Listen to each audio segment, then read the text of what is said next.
Hello साथीहरू भनेर के साथीहरू आज चाहिँ हामी गाउँमा आएको छौँ। गाउँमा आएर चाहिँ हामीले यस्तो खतरा मासु पोल्दैछ। यो चाहिँ खसीको मासु हो। यहाँनिर छ अनि यहाँ चाहिँ पुरै सुकाएर राखेको छ। अनि यहाँनिर चाहिँ बुढो र यहाँ सालो गाउँले पारामा यता हेर्नु न, यो सुकुटी होइन, यो चाहिँ खसीको मासु। अनि यहाँ चाहिँ टमाटरको पुरै पिरो त्यो के भन्छ डल्ले खुर्सानी हालेर बनाएको।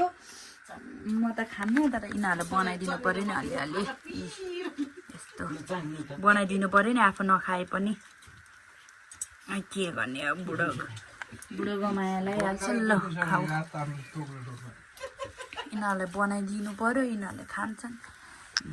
काटेको फेरि कटाइ फेरि। अनि यहाँ पोल्दैछ फेरि, पोलिरहेछौँ। अब यिनीहरूलाई टट्ट लाएर यो बनाइदियो भने राम्रो हुन्छ। औसी साड्याहरू छ नि क्या। यो मासु त यस्तो भइसक्यो रहेछ।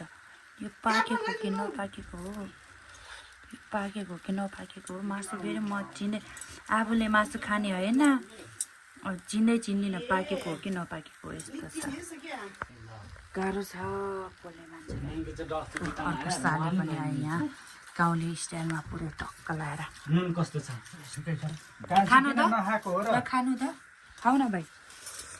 यो अचार बसपस नगराइदियो ल, तिम्रो दिदीले खान्छ। यहाँ हालेको त मासु त यस्तो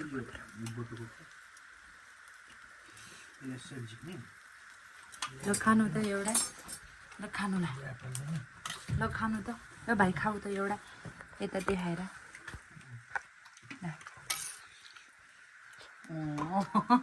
हजुर नि खानु ल, त्यहाँ टमाटरको चटनीमा ल खानु त बुढो।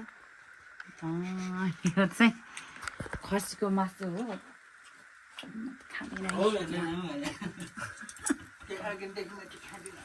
यिनीहरूलाई पोल्दिने हो कि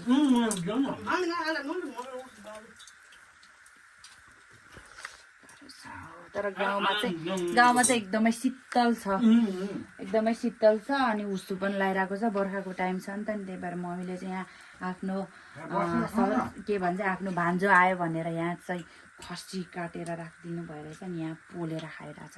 सेकुवा बनाएर खाने त त्यही हो, सामग्री छैन। पोलेर खाएर चाहिँ यस्तो बनाएर दुईजना सालो भने अझै यो